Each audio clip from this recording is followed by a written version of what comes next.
आप सभी के लिए एक एग्जामिनेशन में आने वाला क्वेश्चन लेकर आया हूं। इसका आंसर आप मुझे कमेंट सेक्शन में बताइए। क्वेश्चन ये है कि जो हम थ्योरी ऑफ डेमोग्राफिक ट्रांजिशन पढ़ते हैं उसमें अलग अलग तरीके की स्टेजेस होती हैं। कौन सी स्टेज को ट्रांजिशनल स्टेज यहां पर कहा जाता है? क्वेश्चन है कि which stage of demographic transition is also called transitional stage. देखते हैं आप में से कितने लोग इस क्वेश्चन का आंसर सही कमेंट सेक्शन में देते हैं। Hello students, welcome to super grades. My name is Abhishek Pandey और आज मैं आप सभी के लिए सोशियोलॉजी का एक नया सेशन लेकर आया हूं। और इस सेशन में आज मैं आपके साथ क्या बात करूंगा, इसमें हम बात करेंगे थ्योरी ऑफ डेमोग्राफिक ट्रांजिशन। और ये जो क्वेश्चन पूछा है इसका भी आंसर मिल जाएगा और इसी से रिलेटेड और भी बहुत सारी इंपॉर्टेंट इंफॉर्मेशन जो है वो आपको पता चल जाएगी। सबसे पहले आपको ये ध्यान रखना है कि थ्योरी ऑफ डेमोग्राफिक ट्रांजिशन में हमको ये समझ में आना चाहिए कि हर एक कंट्री में, हर एक सोसाइटी में पॉपुलेशन ग्रोथ का जो ट्रेंड होता है वो डिफरेंट डिफरेंट यहां पर होता है। अब अगर आप एग्जाम्पल के तौर पर देखेंगे कि तो कुछ बैकवर्ड कंट्रीज हो सकती हैं, अंडर डेवलप्ड कंट्रीज हो सकती हैं, जहां पर मेडिकल ने बहुत ज्यादा डेवलपमेंट नहीं करी है, जहां पर अगर आप देखोगे तो गरीबी आपको देखने को मिल रहा है, डेवलपमेंट वगैरह उतना ज्यादा नहीं हुआ है। दूसरे फेस में अगर आप देखोगे तो डेवलपिंग कंट्रीज आपको देखने को मिल सकती हैं। तीसरे पे अगर आप देखोगे तो आपको डेवलप्ड कंट्रीज देखने को मिलेंगी और आपको जानकर ये हैरानी होगी कि इन सभी कंट्रीज में या सोसाइटीज में अगर आप देखोगे तो जो पूरा का पूरा ट्रेंड यहां पर होता है पॉपुलेशन ग्रोथ का, डेमोग्राफिक ट्रांजिशन का, वो डिफरेंट डिफरेंट यहां पर होता है।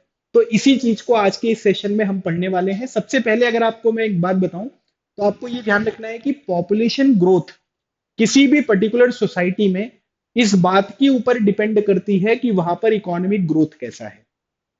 अगर आप देखोगे कि किसी सोसाइटी में बहुत ज्यादा पॉपुलेशन ग्रोथ हो रही है, इसका मतलब अगर आप देखोगे तो वहां पर इकोनॉमिक डेवलपमेंट बहुत ज्यादा नहीं है, गरीब कंट्रीज आपको देखने को मिल सकती हैं, है ना। या फिर दूसरी तरफ अगर आप देखोगे तो कहीं पर अगर इकोनॉमिक डेवलपमेंट बहुत अच्छा से हुआ है तो वहां पर पॉपुलेशन ग्रोथ वगैरह का जो ट्रेंड है वो यहाँ पर कैसा होगा, वो डिफरेंट आपको देखने को मिलेगा। अब आप क्वेश्चन आपके दिमाग में आया होगा, आप कमेंट सेक्शन में हो सकता है कि लिखना भी आपने स्टार्ट कर दिया होगी, सर कैसी बातें कर रहे हो, चाइना में तो पॉपुलेशन ग्रोथ यहां पर हो रही थी, उनका इकोनॉमिक डेवलपमेंट या इकोनॉमिक सिनेरियो तो अच्छा था और आप कह रहे हो कि इकोनॉमिक सिनेरियो अच्छा नहीं होगा तो पॉपुलेशन ग्रोथ यहां पर ज्यादा होगी, है ना। ये दिमाग में आया होगा।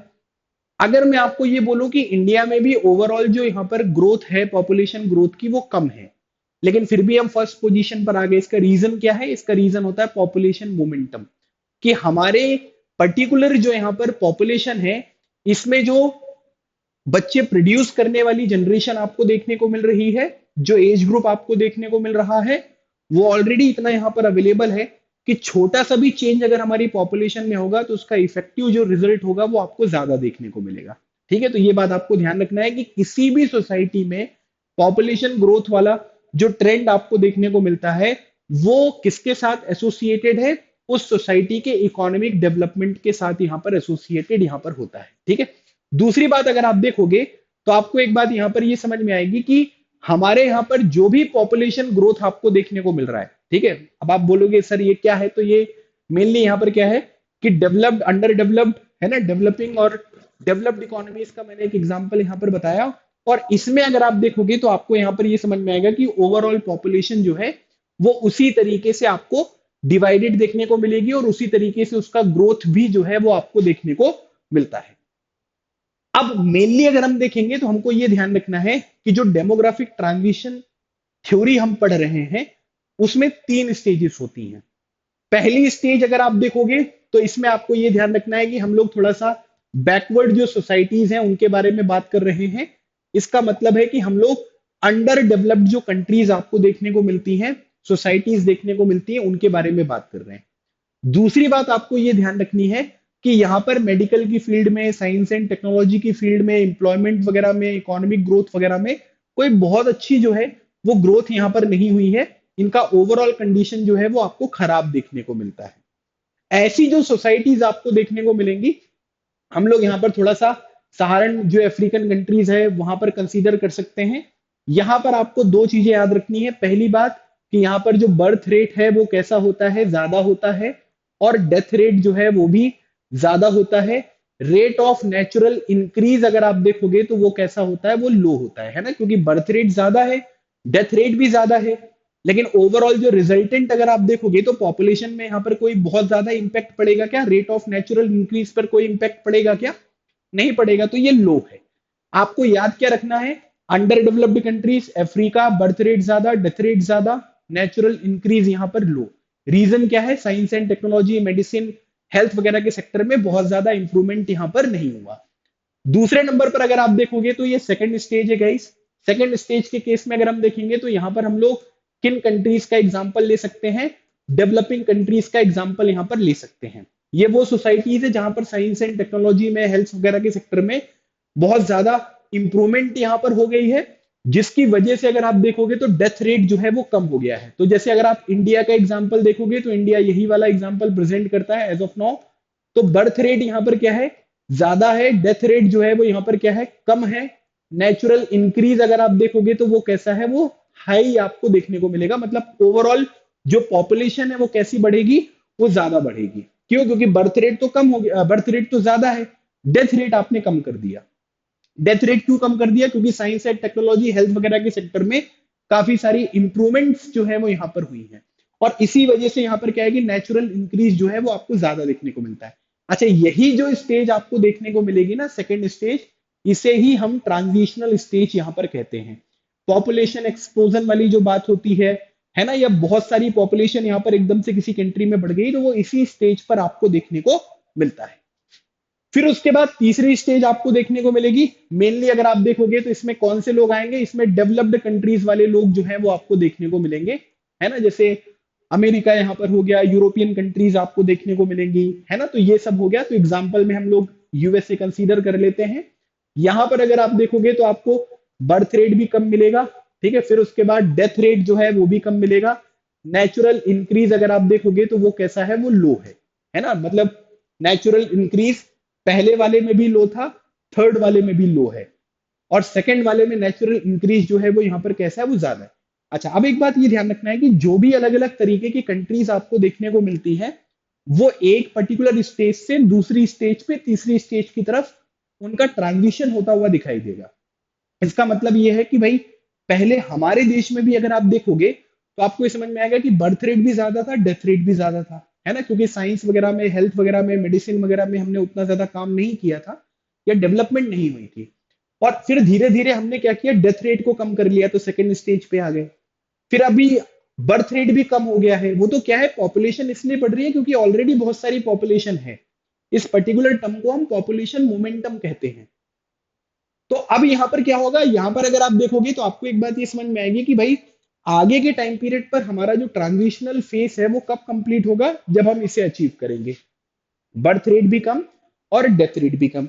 अगर पिछले कुछ डिकेड्स या ईयर्स वगैरह का हम एनालिसिस यहाँ पर करें तो हम ये लोग ये देखते हैं कि हमारे यहाँ पर बर्थ रेट जो है वो भी यहाँ पर क्या हुआ है, वो भी आपको कम होता हुआ देखने को मिला है।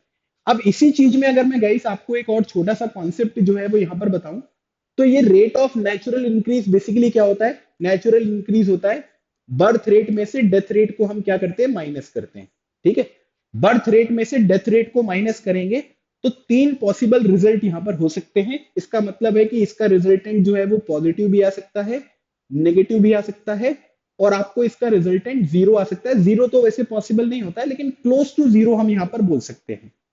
अगर बर्थ रेट में से डेथ रेट को हमने माइनस किया है, उसकी वैल्यू पॉजिटिव आ गई, इसका मतलब है कि बर्थ रेट ज्यादा हुआ है। तो अगर बर्थ रेट ज्यादा होगा गाइस, तो आपको याद रखना है कि पॉपुलेशन जो है वो इंक्रीज करेगी, है ना। पॉपुलेशन बढ़ेगी, क्यों, क्योंकि लोगों का जो बर्थ हुआ है वो कैसा हुआ है, वो ज्यादा हुआ है। अगर इसकी वैल्यू नेगेटिव आई, इसका मतलब है कि बर्थ रेट कम है, डेथ रेट जो है वो ज्यादा है। तो ये नेगेटिव है, तो नेगेटिव है तो इसका मतलब है कि पॉपुलेशन जो है वो कम हो गई।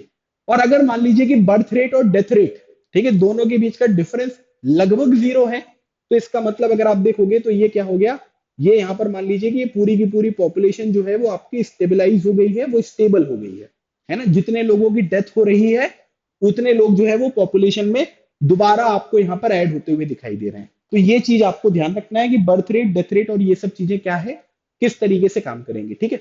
अच्छा, अब एक बात ये ध्यान रखना है कि अगर मान लीजिए कि ये जो पर्टिकुलर आपको जीरो देखने को मिल रहा है, इससे आपकी पॉपुलेशन जो है वो कैसी हो गई है, वो स्टेबल हो गई है।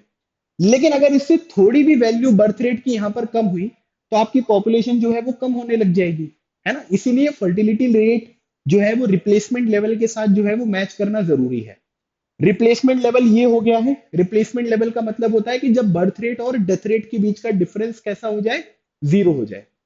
तो अगर फर्टिलिटी रेट रिप्लेसमेंट लेवल तक यहां पर पहुंच गया है, तो अगर उससे कम फर्टिलिटी होगी, फर्टिलिटी रेट का मतलब ऑन एन एवरेज एक महिला अपने पूरी जो रिप्रोडक्टिव साइकिल होती है उसमें कितने बच्चों को बर्थ देती है, जैसे 2.1 अगर हम कंसीडर करें तो लगभग 2 बच्चों को बर्थ दे रही है। अगर इससे कम हुआ तो इसका मतलब है कि पॉपुलेशन फिर कम होने लगेगी। बहुत सारी यूरोपियन कंट्रीज में, चाइना वगैरह में अगर आप देखोगे तो ये सिचुएशन आपको देखने को मिल रही है। एजिंग पॉपुलेशन वाली प्रॉब्लम है, ओवरऑल पॉपुलेशन जो है उसका लेवल भी यहाँ पर कम हो रहा है। तो इन सब चीजों को भी हमको ध्यान रखना है, ठीक है। अब अगर मैं आपसे यही क्वेश्चन जो मैंने पूछा था, ये आपसे पूछूंगी ट्रांजिशनल स्टेज कौन सा है, तो ट्रांजिशनल स्टेज का जो आंसर होगा वो क्या हो जाएगा, वो हो जाएगा आपका सेकेंड स्टेज, जिसमें आपका बर्थ रेट ज्यादा है लेकिन डेथ रेट कम है। बर्थ रेट को थोड़ा हम धीरे धीरे यहाँ पर कम कर पाएंगे, क्यों, क्योंकि ये सोशो कल्चरल एक फिनोमिना होता है। लोग फैमिली प्लानिंग के बारे में, कम बच्चों को प्रोड्यूस करने के बारे में उतनी आसानी से यहाँ पर नहीं सोच सकते हैं, उनको चेंज होने में थोड़ा समय लगेगा। तो इसी वजह से यहाँ पर क्या है कि ये चीजें जो है वो इस तरीके से आपको काम करती हुई दिखाई देती है, ठीक है। समझ में आ गया डेमोग्राफिक ट्रांजिशन थ्योरी, इतनी चीजें आपको याद रखनी है। आपके एग्जामिनेशन में कोई भी क्वेश्चन आएगा तो आप इन क्वेश्चंस को आंसर कर पाएंगे, ठीक है। बाकी अगर आप सीयूटी की प्रिपरेशन कर रहे हैं और आप चाहते हैं कि आपको कुछ डिस्काउंट मिल जाए हमारे कोर्सेज में, तो आप मेरा कूपन कोड यहाँ पर यूज कर सकते हैं, दैट इज बॉन्ड, है ना। जो भी यहाँ पर डिस्काउंट मैक्सिमम आपके लिए अवेलेबल होगा वो इस कोड को यूज करने के बाद आपको मिल जाएगा।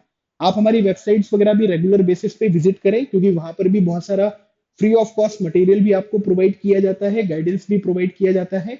चैनल को जरूर सब्सक्राइब करें ताकि इस तरीके के रेगुलर अपडेट्स आपको मिलते रहें। और सेशन अगर आपको पसंद आया है तो लाइक शेयर करना बिल्कुल ना भूलें। अगले सेशन में एक नए टॉपिक के साथ मैं आपसे फिर मिलूंगा, कुछ और इंपॉर्टेंट चीजों के बारे में डिस्कशन करूंगा। तब तक keep smiling and keep preparing. लगे रहो, एग्जाम क्लियर करो। Thank you so much. जय हिंद।